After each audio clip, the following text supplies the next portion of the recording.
اللہ اللہ اللہ اللہ اللہ سلام علی عباده الذین اصطفى اما بعد اعوذ باللہ من الشیطان الرجیم بسم اللہ الرحمن الرحیم وأتم الحج والعمرة للہ سبحان ربک رب العزة عما یصفون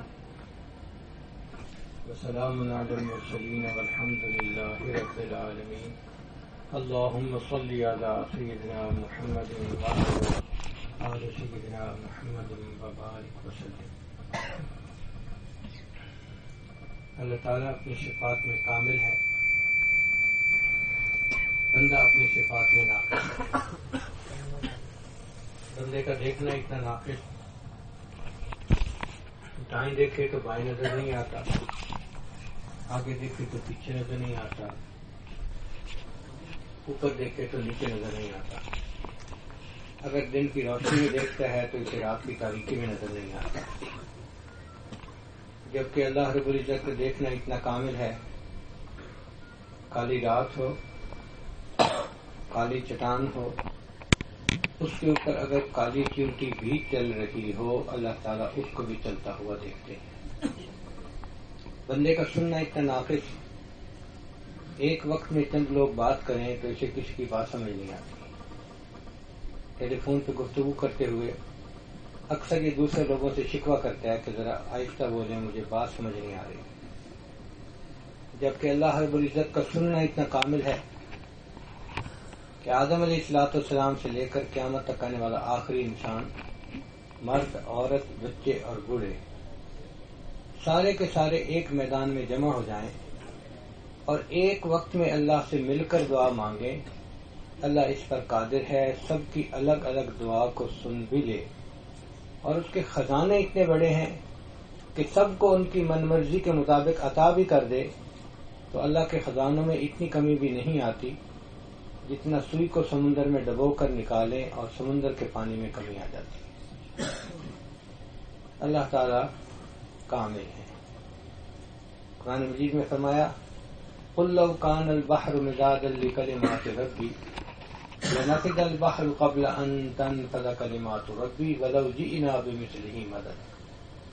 اے محبوب، آپ فرما دیجئے ساری دنیا کے سمندروں کا پانی سیاہی بنا دیا جاتا اور اس سیاہی سے تیرے رب کی تعریفیں لکھنی شروع کی جاتی، ایک وقت آتا یہ سیاہی ختم ہو جاتی، مگر تیرے رب کی تعریفیں کبھی ختم نہ ہوتی۔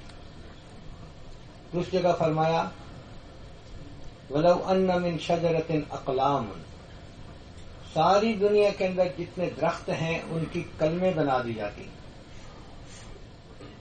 اور جتنا سمندروں کا پانی ہے اس کو سیاہی بنا دیا جاتا، ان کلموں سے اور ان سیاہی سے تیرے رب کی تعریفیں لکھنی شروع کی جاتی، یہ کلمیں ٹوٹ جاتی، یہ سیاہی ختم ہو جاتی، تیرے رب کی تعریفیں کبھی ختم نہ ہوتی۔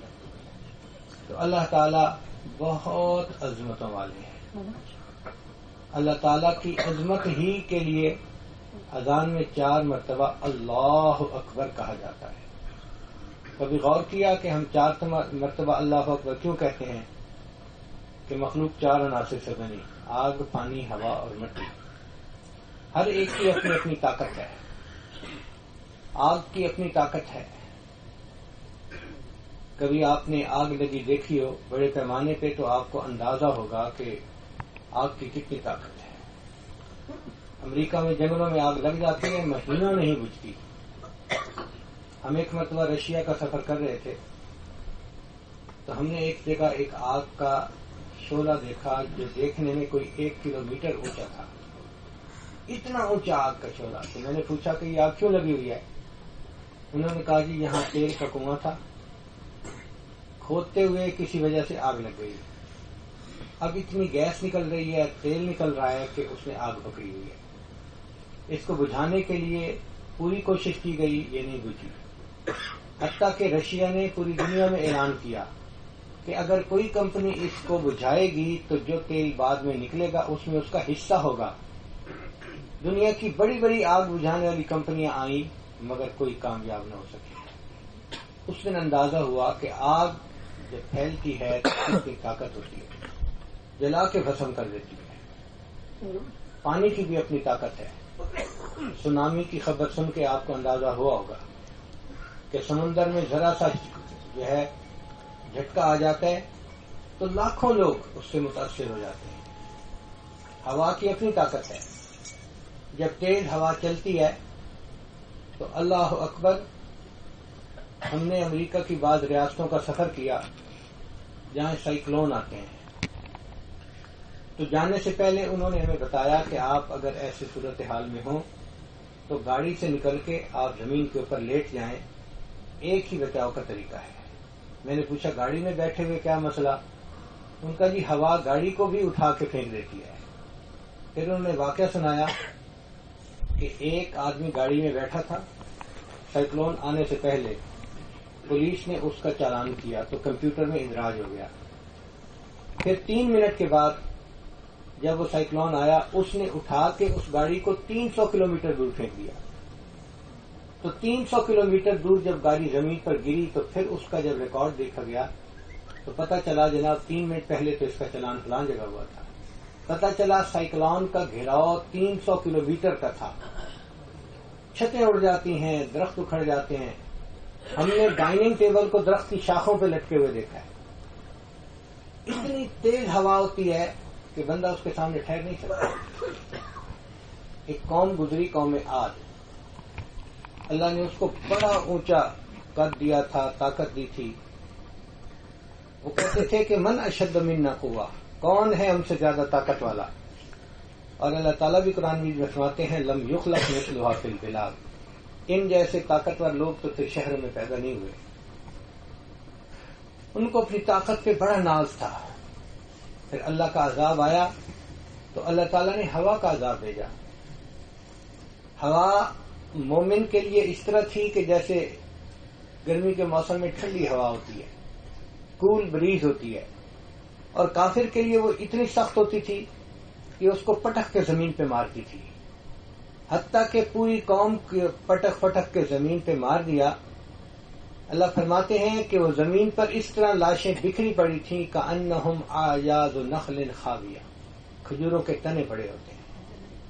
تو ہوا کی اپنی طاقت ہے، پانی کی اپنی طاقت ہے، آگ کی اپنی طاقت ہے، مٹی کی اپنی طاقت ہے. آپ ذرا غور کریں، کبھی زلزلہ کہیں آ جاتا ہے تو کئی منزلہ مکان زمین گوس ہو جاتے ہیں. ایک مرتبہ زلزلہ آیا تو ہم نے علاقے میں جا کے بعد میں دیکھا کہ مکان ڈبل سٹوری تھا، اس کی چھت زمین کے ساتھ مل گئی تھی. پورا کا پورا مکان زمین کے اندر چلا گیا تھا. تو 4 عناصر ہیں اور ان کی اپنی اپنی قوت ہے. تو جب مؤذن اذان کہہ رہا ہوتا ہے وہ لوگوں کو سمجھا رہا ہوتا ہے اے لوگوں، پانی اور اس کی مخلوق کی جتنی قوت ہے ان قوتوں سے اللہ کی قوت سب سے زیادہ ہے. اللہ اکبر. آگ اور اس کی مخلوق کی جتنی طاقت ہے اللہ کی طاقت اس سے بھی زیادہ ہے. اللہ اکبر. پانی اور اس کی مخلوق کی جتنی قوت ہے اللہ کی طاقت اس سے بھی زیادہ ہے. اللہ اکبر. مٹی اور اس کی مخلوق کی جتنی قوت ہے اللہ کی طاقت اس سے بھی زیادہ ہے. اللہ اکبر. تو 4 مرتبہ جو اللہ اکبر کہا اللہ کی عظمت کو بیان کیا گیا. اللہ اکبر کبیرہ. اللہ تعالیٰ واقعی بہت بڑے ہیں. اب اللہ تعالیٰ کے جو صفات ہیں اس کے اعتبار سے اس کے صفاتی نام بھی ہیں. اگر ان ناموں کو گروپنگ کی جائے تو 2 گروپ بنتے ہیں، ایک صفات جلال اور دوسری صفات جمال. قرآن مجید میں اللہ نے 2 لفظوں میں اس کو سمیٹ دیا، ذل جلال والاکرام. تو ذل جلال سے مراد جلال کی صفات اور اکرام سے مراد جمال کی صفات. تو تمام صفات کو اکٹھا کیا جائے تو وہ 2 طرح کی صفات بنتی ہیں، جمال کی صفات اور جلال کی صفات. اب دونوں صفات کا اپنا اپنا تقاضا تھا. جو جلال کی صفات ہیں وہ اللہ کی شان کبریائی کا اظہار ہے کہ اللہ کتنے بڑے ہیں، اور جو جمال کی صفات ہیں وہ اللہ کی شان دلربائی کا اظہار ہے کہ اللہ کتنے پیارے ہیں. تو 2 الگ الگ صفات ہیں. اب جو شان کبریائی تھی اس کے لیے اللہ نے ایک عبادت کو بنایا جس کو نماز کہتے ہیں. چنانچہ نماز اللہ کی کبریائی کا اظہار ہے کہ بندہ اللہ کے سامنے جتنی عاجزی اختیار کر سکتا ہے اتنی کرتا ہے، اپنی پیشانی کو زمین پہ جھکا دیتا ہے. دیکھیں کسی کے سامنے ادب سے رہنے کے 4 طریقے: اٹھ کے کھڑے ہو جائیں، اس کے سامنے جھک جائیں، اس کے قدموں پہ سر رکھ دیں، یا اس کے سامنے ادب سے بیٹھ جائیں. نماز میں یہ چاروں صورتیں موجود ہیں. انسان اپنی عاجزی کا اظہار کرتا ہے نماز میں، اپنے تذلل کا اظہار کرتا ہے، حتیٰ کہ اپنی پیشانی زمین پہ اللہ کے سامنے ٹیک دیتا ہے. تو یہ اللہ کی شان کبریائی کے لیے بنی، اس کے اظہار کے لیے بنی نماز تھی. اور اللہ کی شان دل ربائی کہ اللہ بڑے پیارے محبوب ہیں، بہت خوبصورت ہیں، بڑی صفات والے ہیں، اس کے لیے اللہ تعالیٰ نے حج کو بنایا. چنانچہ حج کا عمل اللہ تعالیٰ کی شان دل ربائی کو واضح کرتا ہے کہ جس طرح ایک محب محبوب کی محبت میں تڑپ جاتا ہے اور بے اختیار اس کے گھر کی طرف چل پڑتا ہے، حاجی بھی اپنا سب گھر بار چھوڑ کر، کام کاج چھوڑ کر، رشتہ داروں کو چھوڑ کر اللہ کے گھر کی طرف نکل پڑتا ہے، حتیٰ کہ سلے ہوئے کپڑے بھی چھوڑ دیتا ہے، کفن جیسی 2 چادریں پہن لیتا ہے اور مستانہ نعرہ لگا رہا ہوتا ہے لبیک اللہم لبیک لبیک لا شریک لک لبیک. یہ اصل میں اللہ کی محبت میں ڈوب کے نعرے لگانے والی بات ہے. اللہ کے گھر آتا ہے، یہاں آ کر حج کرتا ہے. اللہ تعالیٰ بندے کے اس عمل سے بہت خوش ہوتے ہیں کہ میرے بندے نے مجھ سے اپنی محبت کا اظہار کیا، اس نے سب کچھ چھوڑ دیا، میرے گھر کی طرف آیا. تو اللہ فرماتے ہیں اچھا آنے والوں، اب ہم تمہیں تمہاری مرضی کے مطابق منہ مانگا انعام دیں گے. اس کا طریقہ یہ ہے کہ تم عرفات میں آؤ اور مانگو جو مانگتے ہو. چنانچہ حج کے موقع پہ عرفات میں سب کو جمع کیا اور ظہر سے لے کے مغرب تک کا وقت دیا کہ جو مانگو گے تمہیں عطا کر دیا جائے گا. پھر کئی مرتبہ انسان اپنی کمزوری کی وجہ سے ایک چانس ہو تو بھول جاتا ہے اور وہ چاہتا ہے کہ مجھے ایک موقع اور ملتا. اللہ نے مزدلفہ کا موقع دے دیا کہ چلو بعد میں بھی تمہیں کوئی خیال آئے تو تم بعد میں مانگنا، ہم تمہیں وہ بھی عطا کر دیں گے. پھر چند دن اللہ تعالیٰ نے مینا میں رکھا کہ انسان مینا میں رہے اور اللہ کا جو دشمن ہے شیطان اس سے اپنی برات کا، بیزاری کا اظہار کرے. چنانچہ فرمایا کہ مینا میں رہتے ہوئے تمہارا کام یہ ہے کہ تم شیطان کو کنکریاں مار کے اپنی بیزاری کا اظہار کرو اور یہ دلیل پیش کر دو کہ اللہ میں تو آپ کا بندہ ہوں، آپ کا چاہنے والا ہوں، شیطان سے میرا کوئی واسطہ نہیں. جب یہ عہد مکمل ہوگی تو پھر بلایا طواف زیارت کے لیے، آؤ طواف زیارت کرو. تو حاجی طواف زیارت کرتا ہے. چنانچہ اس طرح اس کے حج کے اعمال مکمل ہوتے ہیں. 2 بڑے رکن ہیں حج کے، ایک وقوف عرفہ اور ایک طواف زیارت، یہ دونوں مکمل ہو جاتے ہیں. تو ایک طرح سے حج مکمل ہو گیا. اب ہر ایک نے واپس جانا ہے تو کچھ دن یہاں انسان کو رہنے کا موقع مل جاتا ہے، جیسے اللہ نے ہمیں یہ موقع عطا فرمایا. اب ان دنوں میں کیا کرنا چاہیے؟ ان دنوں میں اللہ سے اپنی محبت کا اظہار کرنا چاہیے. محبت اظہار چاہتی ہے، کیسے کریں؟ عبادت کے ذریعے. حرم میں جائیں، موقع ڈھونڈیں، نماز پڑھیں، نوافل پڑھیں، تلاوت کریں، بیت اللہ کے سامنے بیٹھ کر مطاف کے اندر اللہ سے دعائیں مانگیں. یہ اللہ سے محبت کا اظہار ہے. کوئی نہ کوئی لمحہ ایسا ہو کہ انسان مخلوق سے چھپ جائے، الگ ہو جائے اور اللہ سے تار جوڑ کے بیٹھ جائے، اللہ سے اپنی محبت کا اظہار کرے. اللہ تعالیٰ اس بات پہ خوش ہوتے ہیں. چنانچہ جو بیت اللہ کو دیکھ کے دعائیں مانگتا ہے اللہ اس کی دعاؤں کو قبول فرماتے ہیں. انسان یہاں پر دین بھی مانگے، دنیا بھی مانگے، کیونکہ ہم محتاج ہیں، ہم بھکاری ہیں، ہمیں ہر چیز اللہ سے مانگنی ہے. حتیٰ کہ جوتے کا تسمہ ٹوٹ جائے تو وہ بھی اللہ سے مانگنا ہے. اللہ دے کے خوش ہوتے ہیں. تو یہاں پہ خوب دعائیں مانگیے. کس سے مانگیں، کہاں جائیں، کس سے کہیں، اور دنیا میں حاجت روا کون ہے؟ سب کا داتا ہے تو، سب کو دیتا ہے تو، تیرے بندوں کا تیرے سوا کون ہے؟ ہم اللہ سے مانگیں خوب مانگنے میں کمی ہوگی، اللہ کی دین میں کمی نہیں ہوگی. چنانچہ اللہ تعالیٰ بندے کو عطا فرماتے ہیں، جتنا مانگتا ہے اس کی امیدوں سے بڑھ کر اسے دیتے ہیں. طواف کریں جتنا کر سکتے ہیں، طواف کے ذریعے بھی محبت کا اظہار ہوتا ہے. اگر عمرہ کر سکیں نوجوان لوگ تو بے شک عمرہ بھی کریں، ان دنوں میں عمرے کی اجازت ہے. فقہا نے لکھا ہے کہ حج سے پہلے عمرے زیادہ نہ کرے، ایسا نہ ہو کہ بیمار ہو جائے اور حج کی ادائیگی میں کوئی خلل واقع ہو جائے. لیکن جب حج کر لیا اب زور لگا دے، ہمت لگا دے. اب کرنے والے روز کر سکتے ہیں. ہمارے ایک ساتھی تھے، اب تو ایک ایکسیڈنٹ میں شہید ہو گئے. وہ مسجد نبوی میں ڈیوٹی دیتے تھے، ریاض الجنہ میں. جتنی دیر ریاض الجنہ میں رہتے تھے ذکر میں ان کا وقت گزرتا تھا. اللہ نے ان کو وہاں پہنچا دیا. عالم تھے ماشاءاللہ. اللہ کی شان کہ ان کو ہفتے کے بعد وہاں ایک دن کی چھٹی ہوتی تھی تو ڈیوٹی دے کے وہ وہاں سے جاتے تھے سیدھا بس اڈے پہ، اور بس پہ بیٹھ کے یہاں مکہ مکرمہ پہنچتے تھے اور آتے ہی یہاں عمرہ کرتے تھے. عمرہ کر کے حلق کرواتے تھے اور حلق کروا کے نہا کے پھر دوبارہ مسجد عائشہ چلے جاتے تھے. دوبارہ احرام باندھتے تھے، پھر دوسرا عمرہ کرتے تھے، پھر حلق کروا کے پھر تیسرے احرام کو باندھتے تھے. ایک دن میں 3 عمرے کر کے پھر بس پہ بیٹھتے تھے اور واپس مدینہ طیبہ پہنچتے تھے تو اگلی ڈیوٹی پھر آ چکی ہوتی تھی. ڈیوٹی سے آتے تھے اور جا کے پھر ڈیوٹی کرتے تھے. درمیان میں ایک دن میں 3 عمرے کر کے جاتے تھے. کرنے والے تو یہاں تک کرتے ہیں.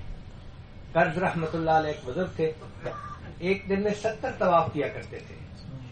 ایک طواف کی 2 رکعت ہوتی ہیں تو 70 طواف کی 140 رکعت تو نفل ہو گئے واجب الطواف، اور جو 7 چکر ہیں وہ الگ.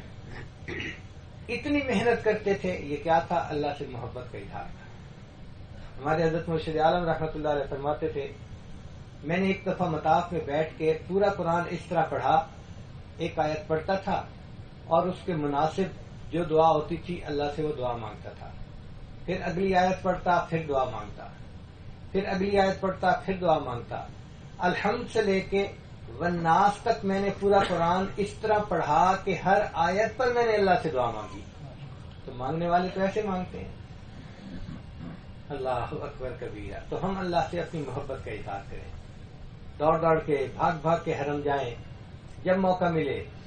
عورتیں نماز کمروں میں پڑھ لیں گی تو ان کو حرم میں پڑھنے کا ثواب ملے گا، لیکن اگر ممکن ہو کہ عورتوں کی جگہ پر جا کر پڑھ لیں جہاں مردوں کے ساتھ ان کے دھکے کا سلسلہ نہ ہو تو ان کی محبت کا اظہار ہے. رات کو خاص طور پر عورتوں کو مطاف میں بھی جانے دیا جاتا ہے. وہ طواف بھی کر سکتی ہیں اور مطاف میں بیٹھ کے تلاوت بھی کر سکتی ہیں، دعائیں بھی مانگتی ہیں. تو عورتوں کے لیے رات کا وقت بہت اچھا وقت ہے، ٹھنڈا بھی ہوتا ہے. تو وہ رات کو جائیں اور اللہ سے اپنی محبت کا اظہار کریں. ہم اللہ تعالیٰ سے اللہ کو مانگیں. دنیا کی نعمتیں جہاں مانگتے ہیں وہاں اللہ کی محبت بھی مانگیں. آپ نے دیکھا کوئی نوجوان جو اس لیے آنسو بہا رہا ہو کہ اللہ مجھے آپ سے آپ کی محبت چاہیے، میں آپ کی محبت چاہتا ہوں. بہت تھوڑے لوگ ہیں. تیری محفل بھی گئی، چاہنے والے بھی گئے، شب کی آہیں بھی گئیں، صبح کے نالے بھی گئے. وہ رات کو اللہ کی محبت میں آنسو بہانے والے آج نظر نہیں آتے. بہت کم لوگ ہیں. تو اللہ تعالیٰ سے اللہ کی محبت مانگیے. اس لیے نبی علیہ السلام جب مدینہ طیبہ تشریف لائے ہجرت کے بعد تو پہلا بیان جو آپ نے فرمایا نبی علیہ السلام نے وہ یہ تھا، احب اللہ بکل قلوبکم. نبی علیہ السلام نے فرمایا کہ تم اللہ سے پورے دل کے ساتھ محبت کرو. کچھ لوگ ادھورے دل سے محبت کرتے ہیں، آدھا دل اللہ کے لیے اور باقی آدھا نفس و شیطان اپنی خواہشات کے لیے. اللہ کو ایسا مشترک دل پسند نہیں ہے. اللہ فرماتے ہیں کہ ما جعل اللہ لرجل من قلبین فی جوفی، ہم نے کسی بندے کے سینے میں 2 دل نہیں بنائے، ایک رحمان کو دے دے، دوسرا نفس و شیطان کو دے دے. فرمایا نہ، دل ایک ہے اور ایک ہی کے لیے ہے.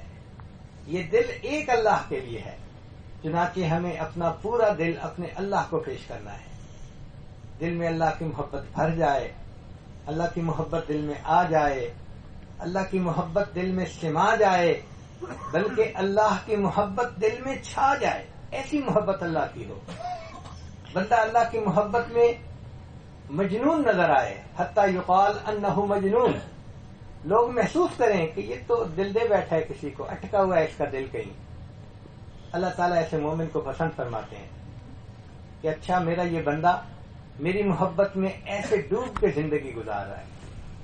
اسی لیے حج کے موقع پہ ہم آتے ہیں تو دیکھو طواف میں جیسے شمع کے گرد پروانہ چکر لگا رہا ہوتا ہے، مومن اس شمع کعبہ کے گرد چکر لگا رہا ہوتا ہے، پروانے کی طرح چکر لگا رہا ہوتا ہے. اللہ تعالیٰ مطاف میں ان طواف والوں کو دیکھ کے خوش ہوتے ہیں، ان پر رحمت کی نظر فرماتے ہیں. فرشتوں کو دکھانا تھا بشر ایسے بھی ہوتے ہیں.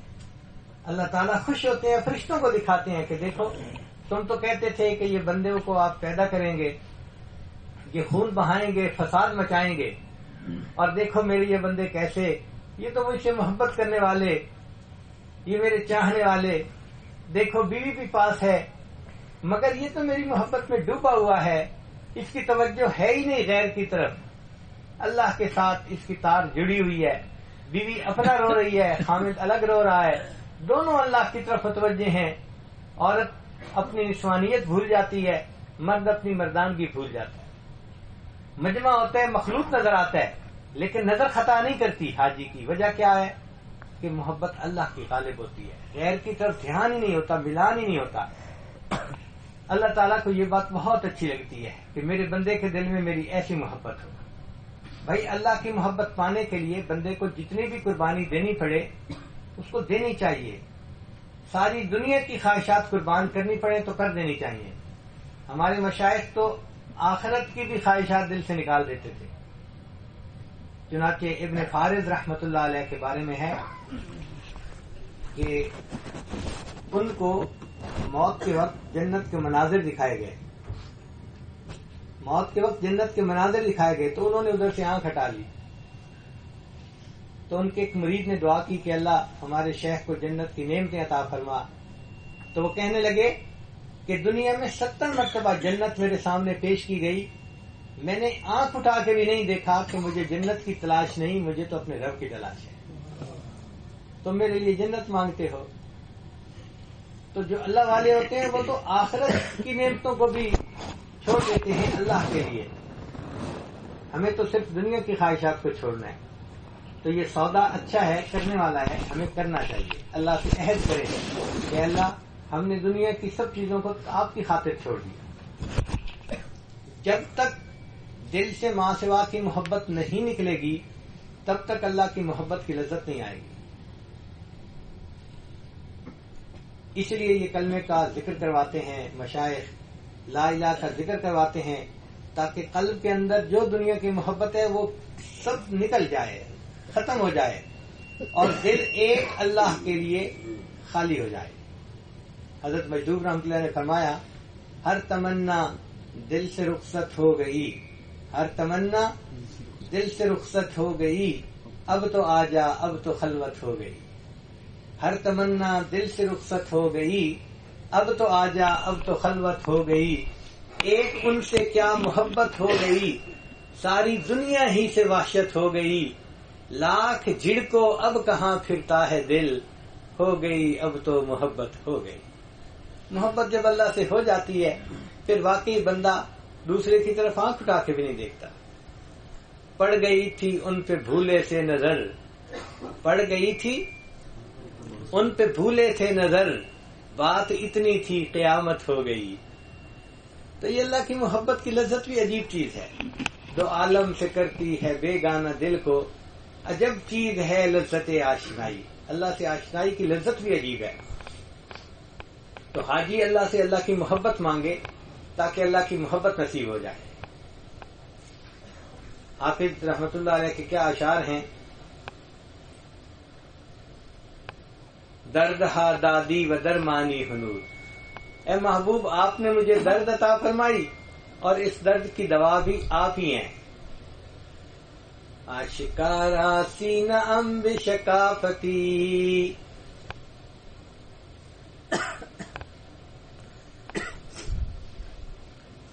اور اے محبوب آپ نے میرے سینوں کو چاک کر کے رکھ دیا.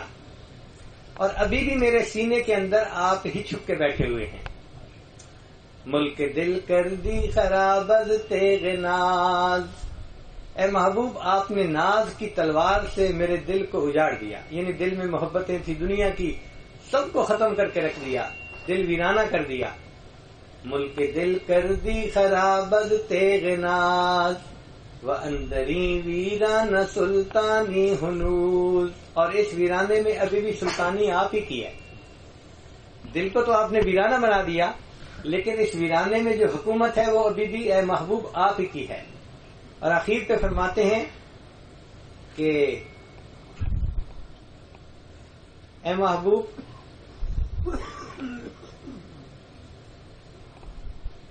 میں نے آپ کی محبت میں قیمت خود ہر دو عالم گفتئی. اے محبوب آپ نے اپنے وصل کی قیمت دو عالم بتائی ہے کہ دو عالم کی خواہشات سے اپنے آپ کو فارغ کر لو. قیمت خود ہر دو عالم گفتئی نرخ بالا کن کے ارزانی ہنوز. اے محبوب قیمت اور بڑھا دے. یہ تو نے بڑا سستا سودا بتایا ہے, یہ تو بڑا سستا کام ہے کہ آپ کہہ رہے ہیں کہ میری خاطر دونوں جان کی خواہشات دل سے نکال دو. قیمت خود ہر دو عالم گفتئی نرخ بالا کن کے ارزانی ہنوز. تو اللہ مل جائے اور اس کے لیے یہ خواہشات قربان کرنی پڑے تو بہت سستا سودا ہے, کر گزرنا چاہیے. اللہ تعالی ہمیں بھی یہ توفیق عطا فرمائے تاکہ ہمارا دل اللہ تعالی کی محبت سے بھر جائے. عراقی رحمت اللہ علیہ کے اشعار ہیں, سنما رہے کلندر سز درب من نمائی کہ دراز دور دیدم رہ رسم پارسائی. کہ اے میرے رہبر و رہنما, آپ مجھے کوئی چھوٹے راستے سے رب تک پہنچائیے. یہ جو پارسائی کا راستہ ہے یہ تو بہت لمبا ہے. پھر آگے فرماتے ہیں بطواف کعبہ رفتم بحرم رحم ندادن. کہ میں جب کعبہ کے طواف کے لیے گیا تو مجھے حرم میں جانے کا راستہ نہ دیا گیا اور مجھے یہ کہہ دیا گیا کہ برون چکار کر دی کہ درون خانہ آئی. کہ تو باہر کیا کرتا پھرا ہے کہ اب تو میرے گھر کے اندر داخل ہونے کے لیے آ گیا ہے. بزمین چو سجدہ کردم ز زمین نزا برآمد. فرماتے ہیں جب میں نے زمین پر سجدہ کیا تو زمین سے یہ آواز آئی کہ مرا خراب کردم تو بسجدہ رعائی. اور رعا کے سجدہ کرنے والے تو نے مجھے بھی خراب کر ڈالا. زمین نے کہا رعا کے سجدہ کرنے والے تو نے مجھے بھی خراب ڈالا. کہتے ہیں نہ شود نصیب دشمن کے شود ہلاک تیغت. یہ دشمن کے نصیب میں نہیں تھا کہ آپ کی تیغ سے وہ ہلاک ہوتا. سر دوستاں سلامت کے تو خنجر آزمائی. یہ تو دوستوں کے سر سلامت رہیں, اے محبوب تو ان پہ خنجر آزماتا ہے. یعنی اللہ تعالیٰ اپنے چاہنے والوں کو آزماتے ہیں تو ان چاہنے والوں کے سر سلامت رہیں. تو یہ قربانیاں اللہ کے راستے میں دینا, خواہشات کو قربان کرنا, یہ کوئی اتنی بڑی بات نہیں ہے. ہمیں یہ سودا کرنا چاہیے کہ دل میں عہد کریں کہ اللہ ہماری محبتوں کی انتہا فقط آپ کے لیے ہے. ایک نقطے کی بات اور سمجھ لیجئے کہ یہ جو محبت ہے اس کے مختلف درجے ہیں, سیڑھیاں ہیں. سب سے پہلی سیڑھی کو کہتے ہیں رغبت. جب کسی کے بارے میں دل میں جذبات زیادہ ہوتے ہیں نا تو کہتے ہیں کہ مجھے اس میں رغبت پیدا ہو گئی. پھر جب رغبت بڑھتی ہے تو دل میں طلب پیدا ہو جاتی ہے, اس کو حاصل کرنے کا شوق. اس بنا چین نہیں آتا, اس کے پاس رہنے کو دل کرتا ہے, بات کرنے کو دل کرتا ہے, دیکھنے کو دل کرتا ہے. اس کو طلب کہتے ہیں. پھر طلب جب آگے بڑھتی ہے تو اس کو محبت کہتے ہیں. محبت میں انسان محبوب کے بغیر نہیں رہ سکتا. پھر محبت جب اور بڑھتی ہے تو بڑھتے بڑھتے بالآخر عبادت بن جاتی ہے. کیا مطلب؟ کہ محب کی ایسی محبت دل میں آئی کہ محب نے بے اختیار اپنا سر محبوب کے قدموں پہ رکھ دیا. اس کو عبادت کہتے ہیں. تو یہ محبت کی معراج ہے, محبت کی انتہا ہے عبادت جس کو کہتے ہیں. اب آپ غور کریں, ہم اللہ تعالیٰ سے عہد کر چکے لا الہ الا اللہ, نہیں کوئی معبود سوائے اللہ کے. تو معبود کا کیا معنی؟ اے اللہ ہمارے محبوب، ہمارے مسجود، ہمارے معبود آپ ہی ہیں، آپ کے سوا کوئی اور نہیں ہے. ہم اللہ سے یہ وعدہ کر چکے، ہماری تمام محبتیں فقط آپ کے لیے، ہماری ساری چاہتیں فقط آپ کے لیے، ہمارا پورا کا پورا دل فقط آپ کے لیے ہے اللہ. تو جب ہم اللہ کو الہ مان چکے تو یہ بہت بڑا وعدہ ہم نے اللہ سے کر لیا. اس لیے پورے قرآن پاک پہ نظر دوڑا کر دیکھ لیں، آپ کو جگہ جگہ عبادت کے لیے دعوت جو ہے وہ ملے گی.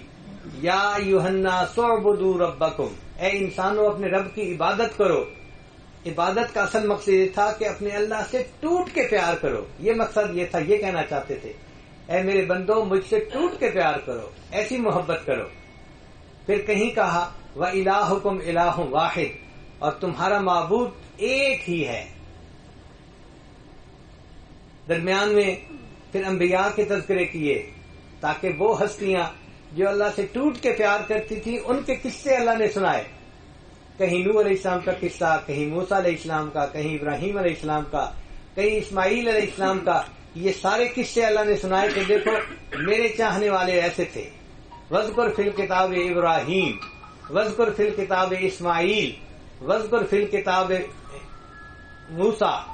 تو اللہ نے اپنے چاہنے والوں کے تذکرے کیے تاکہ میرے بندوں کو پتہ چل جائے کہ ایسے بھی ہستی دنیا میں آئی تھیں جو اللہ سے ٹوٹ کے پیار کرتی تھیں. لہذا پورا کا پورا قرآن یہ محبت کے تذکروں سے بھرا پڑا ہے، پورا کا پورا قرآن. آپ دیکھیں پھر آخر پہ آ کے اللہ نے اپنے محبوب صلی اللہ علیہ وسلم سے محبت کا ایک پورا قصہ ہی بیان کر دیا. وَالضُّحَىٰ وَاللَّيْلِ إِذَا سَجَىٰ، یہ سورت پوری کی پوری مفسرین نے لکھا محب اور محبوب کی محبت کی سٹوری ہے. یہ لو سٹوری ہے جو اللہ نے قرآن پاک میں بیان فرمائی ہے. محبوب کو کیسے منایا جاتا ہے، محبوب کو کیسے تسلی دلائی جاتی ہے، محبوب سے کیسے وعدے کیے جاتے ہیں. اس سورت کے اندر یہ پورا مضمون کھولا گیا. اور پھر ایک جگہ پر اللہ نے 3 جگہوں کی قسمیں کھائیں، والتین والزیتون وطور سینین وہذا البلد الامین. تو تین اور زیتون کی قسم کھائی. یہ وہ جگہ تھی جہاں ابراہیم خلیل اللہ تھے، تین اور زیتون کی جگہ پہ. اور طور سینین وہ جگہ ہے جہاں حضرت موسیٰ کلیم اللہ تھے. اور ھذا البلد الامین وہ جگہ ہے جہاں اللہ کے حبیب جناب رسول اللہ صلی اللہ علیہ وسلم تھے.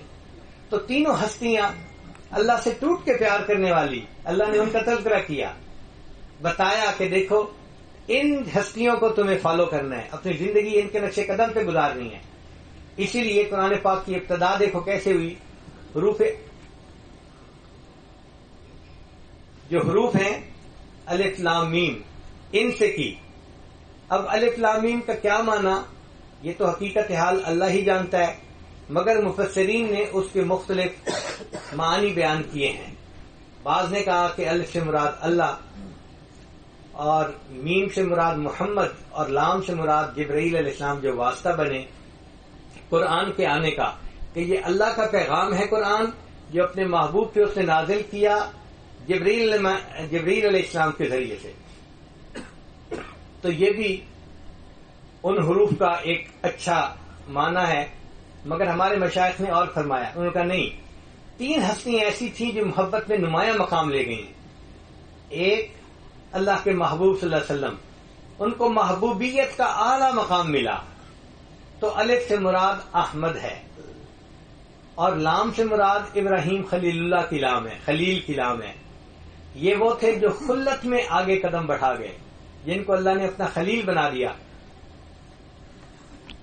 واتخذ اللہ ابراہیم خلیلا. اور تیسرے تھے موسیٰ علیہ السلام جو عاشقی میں اپنا مقام بڑھا گئے، سب سے عشق میں آگے نکل گئے. اتنی اللہ کی محبت تھی کہ دنیا میں کہہ دیا رب ارنی انظر الیک، اے اللہ میں آپ کو دیکھنا چاہتا ہوں. فرمایا گیا کہ لا ترانی، آپ تو نہیں دیکھ سکتے، آپ پہاڑ کی طرف دیکھیں، اگر اس کو دیکھ لیں گے تو پھر آپ مجھے بھی دیکھ سکیں گے. پھر اللہ نے جب طور پر تجلی نازل فرمائی جعلہ دکا، اس کو ریزہ ریزہ کر دیا اور موسیٰ علیہ السلام بے ہوش ہو کے گر گئے. اس لیے اللہ تعالیٰ کو یہ تینوں جگہیں پسند، جہاں اللہ کے عاشق رہتے تھے، جہاں ابراہیم خلیل اللہ رہتے تھے، بیت القدس کی جگہ وہ 3 اور زیتون کا مقام ہے، اس کی جگہ کی بھی اللہ نے قسم کھائی. اور طور پر جہاں موسیٰ علیہ السلام تھے اللہ نے اس کی بھی قسم کھائی، اور حاضل البلد الامین مکہ مکرمہ جہاں اللہ کے محبوب پیدا ہوئے اور اللہ نے اپنا گھر بنایا اس کی بھی اللہ نے قسم کھائی۔ تو دیکھنے میں تو 3 جگہوں کی قسمیں ہیں، لیکن حقیقت میں اللہ تعالیٰ اپنے عاشقوں سے محبت کا اظہار فرما رہے ہیں۔ حقیقت یہ ہے کہ جب محب محبوب کی ملاقات کی جگہ ہوتی ہے نا، وہ بھی اچھی لگتی ہے۔ دنیا دار لوگ اپنی نفسانی محبتوں میں نہر کے پل کا تذکرہ کرتے ہیں کہ وہاں ملاقات ہوئی تھی، تو اللہ تعالیٰ طور کا تذکرہ کرتے ہیں کہ دیکھو ایک محب سے میری وہاں ملاقات ہوئی، اپنے خلیل کا تذکرہ کرتے ہیں کہ دیکھو وہاں ملاقات ہوئی، اپنے محبوب کا تذکرہ کرتے ہیں اس مکہ مکرمہ شہر میں ان سے ملاقات ہوئی۔ تو اللہ تعالیٰ فرماتے ہیں وَأَنْتَ حِلٌّ بِهَٰذَا الْبَلَدِ، اے محبوب اس شہر میں آپ رہتے ہیں، اس وجہ سے اس شہر کی قسمیں کھائیں۔ تو گویا اللہ تعالیٰ چاہتے ہیں کہ میرے بندے میرے ساتھ ٹوٹ کے پیار کریں، محبت کا اظہار کریں، اسی کا نام عبادت ہے اور اسی کا نام بندگی ہے۔ اس لیے جو بندہ اللہ سے محبت کا اظہار کرتا ہے اللہ تعالیٰ فرشتوں میں فخر فرماتے ہیں، تذکرہ کرتے ہیں۔ حدیث مبارکہ میں قافلہ جا رہا تھا، تھکا ہوا تھا، ایک جگہ پڑاؤ کیا، سب سو گئے، ایک بندے نے وضو کیا، مصلی کے اوپر آ کے تہجد پڑھنے لگا، اللہ فرشتوں کی محفل میں اس کا تذکرہ کرتے ہیں، دیکھو یہ کتنا مجھ سے پیار کرنے والا بندہ ہے، یہ بھی سو سکتا تھا مگر میری محبت نے اسے مصلی پہ کھڑا کر دیا۔ حدیث مبارکہ میں ایک اور آدمی جوان العمر ہے، تہجد کی نماز پڑھنے کے لیے اٹھتا ہے، مصلی پہ کھڑا ہوتا ہے، اللہ فرشتوں میں تذکرہ کرتے ہیں، دیکھو خوبصورت دل میں گھر کرنے والی بیوی پاس تھی، یہ چاہتا تو اس کے ساتھ وقت گزارتا، میری محبت نے اس کو مصلی پہ کھڑا کر دیا۔ تو اس کا مطلب یہ کہ جو اللہ کی محبت میں قدم آگے بڑھاتا ہے اللہ تعالیٰ اس سے خوش ہوتے ہیں اور فرشتوں کی محفل میں اس کا تذکرہ کرتے ہیں۔ تو ہمیں بھی چاہیے کہ ہم اللہ سے ٹوٹ کے پیار کریں، محبت کا اظہار کریں۔ اس امت میں اللہ سے پیار کرنے والے بڑے گزرے، ہزاروں لاکھوں لوگ گزرے، ایک سے بڑھ کر ایک پیار کرنے والے، ان کی داستانیں سنتے ہیں تو حیران ہوتے ہیں۔ چنانچہ مالک بن دینار رحمۃ اللہ فرماتے ہیں کہ گرمی کا موسم تھا، دوپہر کا وقت تھا، میں کسی ضرورت کی خاطر اپنے گھر سے باہر نکلا، میں نے دیکھا کہ ایک معذور نوجوان ہے، ٹانگوں سے معذور ہے اور وہ ہاتھوں کے بل گھسٹتا گھسٹتا چل رہا ہے۔ جب میرے قریب آیا تو میں نے دیکھا کہ گرمی کی وجہ سے اس کی جلد تھی سرخ ہو چکی تھی، جیسے دھوپ نے اس کی جلد کو جلا کے رکھ دیا ہو، اور وہ پسینے میں ڈوبا ہوا تھا۔ میں نے سلام کیا، اس نے جواب دیا۔ میں نے پوچھا بھائی آپ کہاں جا رہے ہیں؟ اس نے کہا جی میرا حج پہ جانے کا ارادہ ہے۔ میں نے کہا اچھا پھر آپ ایسا کریں کہ میرے گھر میں آرام کر لیں، رات ذرا ٹھنڈا ٹائم آ جائے گا، آپ اس وقت سفر کر لینا۔ جب میں نے یہ کہا تو اس نے کہا کہ مالک آپ تو پاؤں سے چلتے ہیں، آسانی سے سفر کر لیتے ہیں، آپ کا تو کوئی مسئلہ نہیں، میں تو گھسٹ گھسٹ کے چلتا ہوں، انچ بائی انچ چلتا ہوں، تو مجھے آپ جانے دیں۔ مجھے ڈر اس بات کا ہے کہ ایسا نہ ہو کہ حج کا دن آ جائے اور میرا سفر ابھی پورا نہ ہوا ہو اور میں حج سے محروم ہو جاؤں، اس لیے میں نہیں رکوں گا۔ فرماتے ہیں کہ اس پر میں نے اس کو ایک اور تجویز پیش کی کہ آپ میرے گھر ٹھہر جاؤ، میں آپ کے لیے سواری کا بندوبست کر دیتا ہوں، آپ رات کو سواری پہ سوار ہو کے تیز سفر کرنا تو آپ حج سے پہلے پہنچ جائیں گے۔ میری بات سن کے اس کو غصہ آ گیا، وہ کہنے لگا کہ مالک ابن دینار میں تو آپ کو بڑا عقلمند سمجھتا تھا، آپ بتائیں اگر کوئی مفرور ملزم اپنے مالک کو منانا چاہے اس کو کیا زیب دیتا ہے؟ وہ چل کے جائے یا وہ سواریوں پہ سوار ہو کے جائے؟ اس کو عاجزی کے ساتھ جانا چاہیے مالک کو منانے کے لیے یا شاہانہ انداز سے جانا چاہیے؟ اب دیکھیے وہ معذور نوجوان کے دل میں کیا اللہ کی محبت تھی کہ وہ کہتا تھا کہ میں تو بس گھسٹ گھسٹ کے جا رہا ہوں، میں اسی طرح مالک کے دروازے پہ پہنچوں گا۔ مالک ابن دینار رحمۃ اللہ فرماتے ہیں اللہ کی شان کہ اسی سال مجھے بھی حج کا موقع نصیب ہوا۔ جب میں نے رمی کر لی تو میں آیا کہ میں قربانی کروں، میں نے راستے میں دیکھا کہ کچھ لوگ کھڑے ہیں، میں نے پوچھا کیا ہوا؟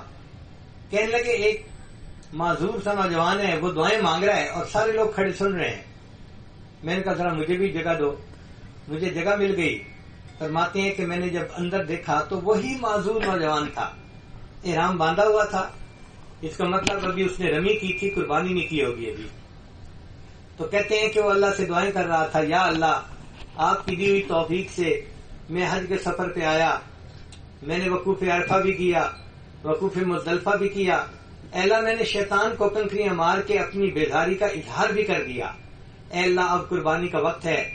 یہ بندے ذی حیثیت لوگ ہیں، یہ جائیں گے اور جا کے جانوروں کو قربان کریں گے. اے اللہ آپ جانتے ہیں میرے پاس کوئی پیسہ نہیں کہ میں جانور قربان کر سکوں. اے اللہ میں اس کے بدلے اپنی جان کا نذرانہ پیش کرتا ہوں، آپ مجھ سے یہ نذرانہ قبول کر لیجئے. معذور نوجوان نے یہ دعا مانگی اور کلمہ پڑھا اور وہیں فوت ہو گیا. تو اللہ کی محبت میں جو سفر کرتے ہیں وہ تو اپنی جان کا نذرانہ اپنے رب کو پیش کر دیتے ہیں. ایسے بھی ہوتے ہیں لوگ. ہم اس قیام کے دوران اللہ سے اپنی محبت کا اظہار کریں جتنا بھی ہم کر سکتے ہیں، تلاوت کے ذریعے، نماز کے ذریعے، طواف کے ذریعے، دعائیں مانگنے کے ذریعے، بیت اللہ کو محبت کی نظر سے دیکھنے کے ذریعے. جتنا محبت کا اظہار کریں گے اس کے بدلے اللہ تعالی ہمیں اتنی اپنی محبت عطا فرمائیں گے. اور یہ وہ نعمت ہے جو یہاں سے ہم نے لے کے جانی ہے. محبت کیا ہے دل کا درد سے معمور ہو جانا. محبت کیا ہے دل کا درد سے معمور ہو جانا. متائے جاں کسی کو سونپ کر مجبور ہو جانا. قدم ہے راہ الفت میں تو منزل کی ہوس کیسی. قدم ہے راہ الفت میں تو مرنے کی تو منزل کی ہوس کیسی. یہاں پر عین منزل ہے تھکن سے چور ہو جانا. یہاں پر سر سے پہلے دل کا سودا شرط ہے یارو. یہاں پر سر سے پہلے دل کا سودا شرط ہے یارو. کوئی آسان نہیں ہے سرمد و منصور ہو جانا. بسا لینا کسی کو دل میں دل کا ہی کلیجہ ہے. یہ دل کا ہی کام ہے. بسا لینا کسی کو دل میں دل کا ہی کلیجہ ہے. پہاڑوں کو تو بس آتا ہے جل کر تور ہو جانا. پہاڑ پہ تجلی پڑی تھی، جل کے تور ہو گیا تھا. مومن کے دل پہ اللہ کی تجلی پڑتی ہے، اللہ نے اس دل کو یہ ہمت دی، یہ اس تجلی کو سنبھال جاتا ہے. اس لیے فرمایا نہ میں زمینوں میں سماتا ہوں نہ آسمانوں میں سماتا ہوں، میں مومن بندے کے دل میں سما جاتا ہوں. تو محب جو اللہ سے محبت کا اظہار کرتا ہے پھر اللہ تعالیٰ اس کی دل کو محبت کی نظر سے دیکھتے ہیں. کاش کہ وہ دن آئے کہ ہمارا دل ایسا سنور جائے، منور ہو جائے کہ اللہ تعالیٰ اس دل کو محبت کی نظر سے دیکھیں. ایک بزرگ فرمایا کرتے تھے کہ اللہ تعالیٰ مومن کے دل کو ایک دن میں 70 مرتبہ محبت کی نظر سے دیکھتے ہیں. اللہ اکبر. ہمارے دل کو ایک مرتبہ محبت کی نظر سے دیکھ لیں تو یقین جانو ہماری زندگی کا مقصد پورا ہو جائے. مگر یہ تو تب ہوگا نا جب ہم اللہ سے یہ نعمت مانگیں، ورنہ تو دکانوں کے طواف سے ہی جو ہے جان نہیں چھوٹتی. عورتیں مرد بھی اسی میں لگے رہتے ہیں. اس گھڑی کی قیمت کیا ہے، اس گھڑی کی قیمت کیا ہے، یہ چیز خریدنی ہے، وہ چیز خریدنی ہے. ایک جگہ ایک چیز کو خریدنے کے لیے 50 جگہوں سے جا کے ریٹ پوچھتے ہیں. تو ہمیں تو فرصت ملے اور ہم بیت اللہ میں جائیں اور وہاں تھوڑا وقت گزاریں تو تب یہ نعمت ہمیں ملے گی. اس وقت کو غنیمت سمجھیے اور اس کو اللہ کی محبت میں گزاریے، اللہ سے اللہ کی محبت مانگیے. یہ ہم اپنی زندگی کا بہت انمول وقت گزار رہے ہیں. جو جتنا مانگے گا اس کو اتنا ملے گا. اللہ تعالیٰ عطا کر دیں گے. اللہ تعالیٰ دے کے خوش ہوتے ہیں، عطا کر کے خوش ہوتے ہیں. مانگنے والوں کا ظرف ہوتا ہے کہ کس نے کتنا مانگا. حضرت قاری رحیم بخش وانی فتح رحمۃ اللہ علیہ ایک مرتبہ عمرے کے لیے تشریف لائے. فرمایا کرتے تھے کہ میں 40 دن وہاں رہا یا 1 مہینہ جتنا بھی دیر تھی، اور اس دوران میں نے ہر نماز امام کے پیچھے پہلی صف میں تکبیر اولیٰ کے ساتھ ادا کی. ہر نماز امام کے پیچھے پہلی صف کے اندر تکبیر اولیٰ سے ادا کی. آپ دیکھو ہم یہاں کتنے دنوں سے ہیں، ہم ایک نماز بھی پہلی صف میں نہیں جا سکے، کیونکہ پہلی صف میں جانا دل گردے کا کام ہے، مشکل کام ہے.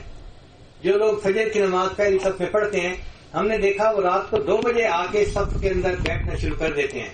پھر اس کے بعد پہلی صف میں کسی کو بیٹھنے کا موقع نہیں ملتا. اور وہ فرماتے ہیں میں نے ہر نماز امام کے پیچھے پہلی صف میں تکبیر اولیٰ کے ساتھ ادا کی. اس کا مطلب کہ اتنا وقت تو بیت اللہ میں گزارا ہوگا. چنانچہ ایک بزرگ تھے علامہ زمخشری رحمت اللہ علیہ، تفسیر کشاف لکھی، علماء میں مقبول ہے. وہ آئے اور اتنا بیت اللہ میں رہتے تھے کہ عرب لوگوں نے ان کا نام جار اللہ رکھا، اللہ کا پڑوسی. اب اللہ کا پڑوسی تو تب کہا ہوگا نا جب ہر وقت ہی بیت اللہ میں نظر آتے ہوں گے کہ یہ تو جی اللہ کا پڑوسی ہے. تو ہمارے اکابر اتنا وقت گزارتے تھے کہ عرب لوگ ان کو جار اللہ کا لقب دیتے تھے. کاش کہ ہم بھی کچھ نہ کچھ وقت 24 گھنٹے میں سے حرم میں گزاریں، اللہ کی محبت میں ڈوب کے گزاریں. مانگنے کی کمی ہے، اللہ تعالیٰ کی دین میں کمی نہیں ہے، اللہ عطا فرمائیں گے. تو دعا ہے کہ اللہ تعالیٰ اس وقت کو قیمتی سے قیمتی تر بنانے کی توفیق عطا فرمائے. جو لوگ بار بار حج عمرہ کرتے ہیں یہ وہی لوگ ہوتے ہیں کہ جو حرم میں اپنا وقت بہت اچھے سلیقے طریقے سے گزارتے ہیں. اللہ کو پیار آ جاتا ہے، اللہ کو پسند آ جاتا ہے، تو اللہ تعالیٰ پھر اگلے سال کی حج کے لیے ان کو ویسے ہی توفیق عطا فرما دیتے ہیں. اس کی مثال آپ یوں سمجھیں کہ اگر ایک اسکول میں کرکٹ کی ٹیم بننی ہو اور ایک بہت اچھا بیٹس مین ہو، تو جب بھی کرکٹ کی ٹیم بنانے کا وقت آئے گا نا تو پرنسپل اس کا نام پہلے ہی لکھ لے گا. اس کے لیے مشورہ کرنے کی ضرورت نہیں ہوتی، نہ پوچھنے کی ضرورت ہوتی ہے، نہ رائے لینے کی ضرورت ہوتی ہے. اس کا نام پہلے ہی لکھ دیا جاتا ہے کہ یہ تو بہت اچھا کھلاڑی ہے، ہمارے اسکول کی ٹیم میں تو اس کو کھیلنا ہی ہے. بالکل اسی طرح جو بندہ حج کے لیے آیا اور اس نے آ کے یہاں غیر محرم سے نگاہوں کی حفاظت کی اور بھرپور عبادت میں وقت گزارا، اللہ سے محبت کا اظہار کیا، جب اگلے سال کی فہرست بنتی ہے تو ایسے اچھے حج کرنے والے کا نام اللہ پہلے ہی لکھوا دیتے ہیں. اور میرے گھر میں ایسا بندہ تو آنا ہی چاہیے ہر سال جو میرے سے محبت کا اظہار کرے. تو جو بار بار حج عمرہ کرتے تھے یہ وہی لوگ تھے کہ جو حج کے آداب کا خیال کرتے تھے اور اپنا وقت اللہ کی محبت میں گزارتے تھے.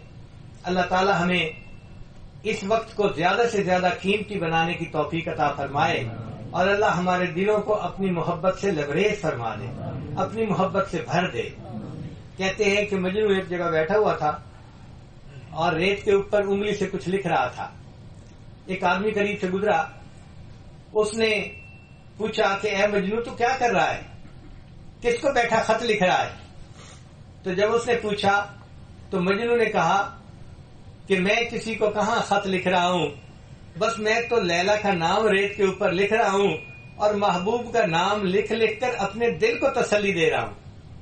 مولانا روم رحمت اللہ فرماتے ہیں کہ اللہ کی محبت کیا لیلا کی محبت سے بھی گئی گزری ہے کہ اے بندے تو اللہ کے نام سے تسلی نہیں پاتا، مجنو لیلا کے نام سے تسلی پا لیتا تھا. تو ہمیں بھی چاہیے کہ ہم اللہ کے نام ذکر میں بیٹھیں اور اپنے دل کو تسلی دیں. حب مولا کہ کمز لیلا بود، مولا کی محبت کوئی لیلا کی محبت سے تو گئی گزری نہیں ہے نا. تو ہم بھی اللہ کی محبت میں وقت گزاریں اور حرم شریف میں بیٹھ کے تلاوت کریں، نماز پڑھیں، دعائیں مانگیں، اللہ سے اللہ ہی کو مانگیں. یہ وقت ہے مانگنے کا. یقیناً اللہ تعالیٰ مہربانی فرمائیں گے. کتابوں میں عجیب واقعہ لکھا ہے کہ کسی نے مجنو کو خواب میں دیکھا. اس نے مجنو سے پوچھا سناؤ تمہارا کیا بنا؟ کہنے لگا اللہ نے میری ساری غلطیوں کو معاف کر دیا اور اللہ نے مجھے اپنی محبت کرنے والوں کے لیے ایک نمونے کے طور پہ قبول کر لیا. اچھا تو مخلوق سے اتنی محبت کرتا تھا، میں قیامت کے دن لوگوں کے سامنے نمونے کے طور پہ پیش کروں گا کہ اے لوگوں اگر مخلوق کی محبت میں یہ مجنو ایسا بن سکتا تھا کیا تم میری محبت میں ایسا نہیں بن سکتے تھے؟ تو واقعی ہمیں چاہیے کہ ہم اللہ سے ٹوٹ کے پیار کریں اور اللہ سے اللہ کی محبت مانگیں. اللہ تعالی ہمیں اس وقت میں اپنی محبت عطا فرمائے اور ہمارے لیے اس گھر کے دروازے کھول دے تاکہ بار بار اس گھر کی حاضری ہمیں نصیب ہو، ہمیں آنا نصیب ہو جائے. اور جنہوں نے دعاؤں کے لیے کہا ان کے لیے ہم خوب دعائیں مانگیں، چونکہ دعائیں قبول ہوتی ہیں. اس لیے اگر ہماری دعا قبول کسی کے حق میں قبول ہو گئی تو یقیناً ہمارے لیے اس میں بھی برکت ہوگی. اللہ تعالی ہمیں اس وقت کو زیادہ سے زیادہ ڈٹ کر عبادت کے ساتھ گزارنے کی توفیق عطا فرمائے. وآخر دعوانا ان الحمد للہ رب العالمین. دعا سے پہلے توبہ کے کچھ کلمات پڑھائے جائیں گے. دل میں نیت کر لیجئے کہ ہم اپنی زندگی کے پچھلے سب گناہوں سے سچی پکی توبہ کر رہے ہیں اور آئندہ نیکوکاری کی زندگی گزارنے کا دل میں ارادہ کر رہے ہیں. جیسی نیت ہوتی ہے ویسی مراد مل جاتی ہے. الحمدللہ وکفا وسلام علی عبادہ الذین اصطفیٰ اما بعد. یہ کلمات مرد اور عورتیں سچے دل کے ساتھ پڑھتے جائیں. بسم اللہ الرحمن الرحیم. لا الہ الا اللہ محمد الرسول اللہ. آمنت باللہ وملائکتہ وکتبہ ورسلہ والیوم الآخر والقدر خیرہ وشرہ من اللہ تعالی والبعث بعد الموت. آمنت باللہ کما ہوا باسمائہ وصفاتہ وقبلت جمیع احکامہ اقرار باللسان وتصدیق بالقلب. اشہد ان لا الہ الا اللہ واشہد ان محمدا عبدہ ورسولہ. استغفر اللہ ربی من کل ذنب واتوب الیہ برحمتک یا ارحم الراحمین. ان کلمات کو پڑھنے سے آپ تو غائب ہو چکے ہیں. چند معمولات ہیں، ان کو باقاعدگی سے کریں گے تو اللہ تعالیٰ دل کو منور کریں گے. ان میں پہلی چیز ہے 100 مرتبہ استغفار پڑھنا. استغفر اللہ ربی من کل ذنب واتوب الیہ. دوسرا ہے 100 مرتبہ درود شریف پڑھنا. اللہم صلی علی سیدنا محمد وعلی آل سیدنا محمد وبارک وسلم. تیسرا ہے قرآن مجید کی تلاوت کرنا. ایک پارہ پڑھے تو بہت اچھا، ورنہ آدھا پارہ سے ہی. عورتوں نے جن دنوں میں نماز نہیں پڑھنی ہوتی ان دنوں وہ قرآن پاک کی تلاوت بھی نہ کریں، ان کو بن کیے اللہ اجر اور ثواب عطا فرما دیتے ہیں. چوتھی چیز ہے چلتے پھرتے دل میں اللہ کا دھیان رکھنا. اس کو وقوف قلبی کہتے ہیں، انابت اللہ، رجوع اللہ کہتے ہیں. ہاتھ کار ول دل یار ول. ہاتھ کام کاج میں مصروف اور دل اللہ تعالیٰ کی یاد میں مصروف. اور پانچویں چیز ہے مراقبہ. مراقبے کا طریقہ یہ ہے کہ آپ کچھ وقت کے لیے اپنے آپ کو فارغ کر کے ساری دنیا کے خیالات سے ہٹ کے اللہ سے لا لگا کے بیٹھ جائیں کہ اللہ کی رحمت آ رہی ہے، دل میں سما رہی ہے، دل کی ظلمت اور سیاہی دور ہو رہی ہے اور دل کہہ رہا ہے اللہ اللہ اللہ. یعنی دل اللہ اللہ بول رہا ہے اور آپ سن رہے ہیں. انشاءاللہ 10-15 منٹ کا مراقبہ آپ کے دل کو اللہ کی محبت سے بھر دے گا. آپ خود اس کی حرارت کو محسوس کریں گے. ابھی دعا سے پہلے ہم تھوڑی دیر کے لیے مراقبے کی مشق کر لیتے ہیں. سب حضرات ظاہر کی آنکھیں بند کر لیں، من کی آنکھیں کھول لیں، اللہ کی طرف متوجہ ہو جائیں.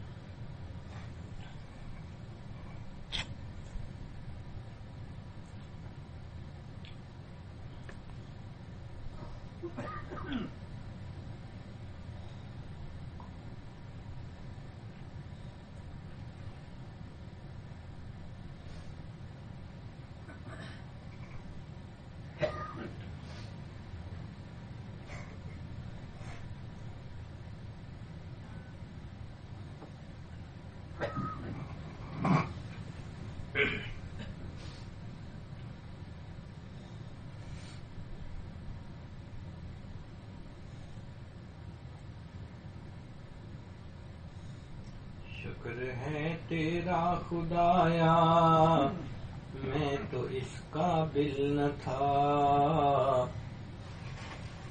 شکر ہے تیرا خدایا میں تو اس قابل نہ تھا. تو نے اپنے گھر بلایا میں تو اس قابل نہ تھا.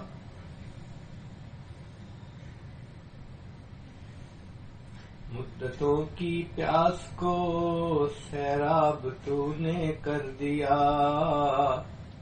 مدتوں کی پیاس کو سیراب تو نے کر دیا، جام زمزم کا پلایا میں تو اس قابل نہ تھا، ڈال دی ٹھنڈک میرے سینے میں تو نے ساکیا، ڈال دی ٹھنڈک میرے سینے میں تو نے ساکیا، ملتزم سے ہے لگایا میں تو اس قابل نہ تھا، میں کتاب راہ تو نے دستگیری آپ کی، گرد کعبے کے پھرایا میں تو اس قابل نہ تھا،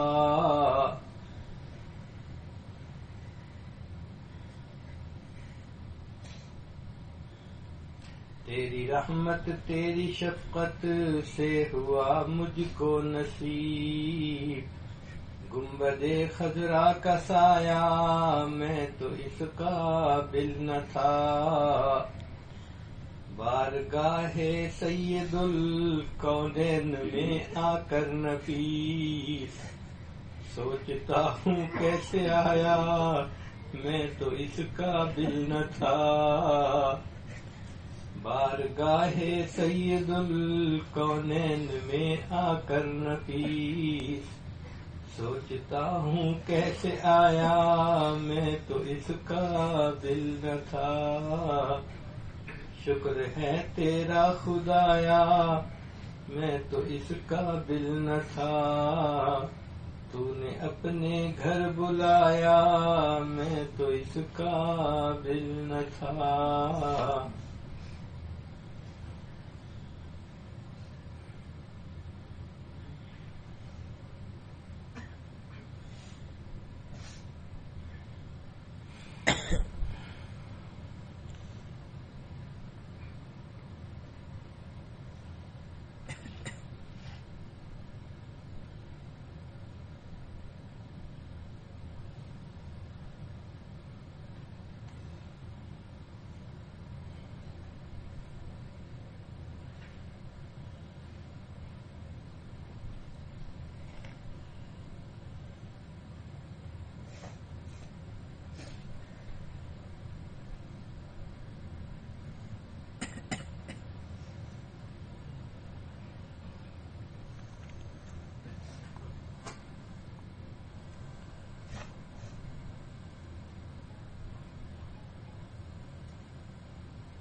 لا الہ الا اللہ محمد رسول اللہ، سبحان ربی العظیم، اللہم صل علی سیدنا محمد وعلی آل سیدنا محمد وبارک وسلم۔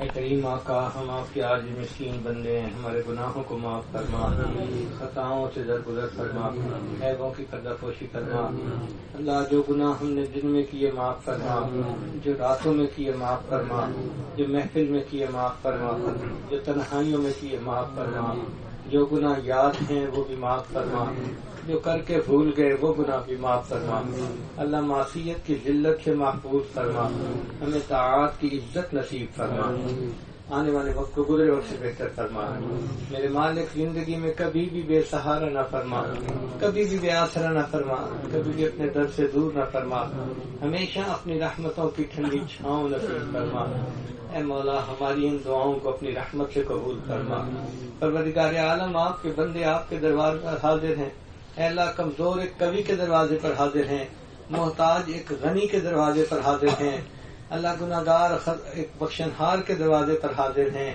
بندے پروردگار کے دروازے پر حاضر ہیں، اے اللہ ہماری حاضری قبول کر لیجیے، ہم نے دامن پھیلائے ہیں، اللہ پھیلے دامن قبول کر لیجیے، تیری ایک نگاہ کی بات ہے، میری زندگی کا سوال ہے، اے اللہ رحمت کی ایک نظر ڈال دیجئے، ہمارے مسکینوں کی بگڑی بنا دیجئے، ہم پر رحمت کی نظر فرما دیجئے، ہماری ان دعاؤں کو اپنی رحمت سے قبول فرما۔ اے اللہ بیماروں کو شفا عطا فرما، اے اللہ روحانی بیماروں کو روحانی شفا عطا فرما، اے اللہ ہمیں تزکیہ نفس عطا فرما، تزکیہ قلب عطا فرما، ماں سوا کی محبتوں سے محفوظ فرما، اپنی محبت سے ہمارے سینوں کو روشن فرما، اپنی یاد والی زندگی نصیب فرما۔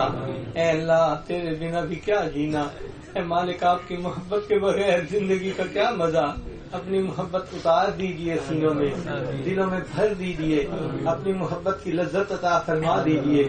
اللہ ہم پر رحمت کی نظر فرما، ہماری ان دعاؤں کو اپنی رحمت سے قبول فرما، ہمارے حج کو حج مبرور بنا، حج مقبول بنا، اس سفر کو وسیلہ ظفر بنا، اس سفر میں جو کوتاہی ہوئی معاف فرما، آداب میں کمی ہوئی معاف فرما، جو گناہ سرزد ہوئے معاف فرما، اللہ کامل اجر عطا فرما۔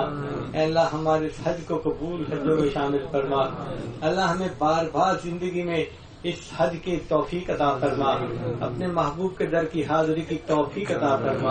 اے اللہ جو وقت یہاں باقی ہے نیکی تقوی پر گزارنے کی توفیق عطا فرما۔ میرے مولا ہم آپ کی نافرمانی نہیں کرنا چاہتے، شیطان بدبخت دشمن ہے اور ہمارا نفس امارہ ہے، اے اللہ اس نفس کو نفس مطمئنہ بنا دیجئے، شیطان بدبخت سے پیچھے چھڑا دیجئے۔ اللہ جس طرح آپ نے آسمان کو زمین پہ گرنے سے روک دیا، شیطان کو ہم پہ مسلط ہونے سے روک دیجئے۔ میرے مولا مہربانی کا معاملہ فرما، گناہوں کی ذلت سے محفوظ فرما، ہمیں طاعات کی عزت نصیب فرما۔ اے کریم آقا ہمارا حال یوسف علیہ السلام کے بھائیوں والا ہے، غلہ پورا مانگتے تھے قیمت پوری نہیں تھی، ہم بھی اجر پورا مانگتے ہیں عمل پورے نہیں ہیں۔ اللہ یوسف علیہ السلام نے تو بھائیوں کو غلہ دے دیا تھا، آپ اپنے بندوں کو بخشش عطا فرما دیجیے، اے کریم رحمت کی نظر فرما دیجیے، اے اللہ مہربانی کا معاملہ فرما، ہمارے اٹھے ہاتھوں کو قبول فرما۔ اے اللہ بچہ پریشان ہوتا ہے ماں باپ کی طرف دوڑتا ہے، بندہ پریشان ہوتا ہے پروردگار کی طرف لوٹتا ہے۔ اے بے کسوں کے دستگیر، اے ٹوٹے دلوں کو تسلی دینے والے، اے خالی جھولیوں کو بھر دینے والے، اللہ ہم پر بھی رحمت کی نظر فرما۔ میرے مولا روٹی مانگنے والا فقیر ایک در سے نہ ملے دوسرے پہ چلا جاتا ہے، نہ ملے تیسرے پہ چلا جاتا ہے، اس کا تو کوئی مسئلہ نہیں۔ اللہ مسئلہ تو ہمارا ہے، جن کے پاس ایک ہی دروازہ ہے، ایک ہی در ہے۔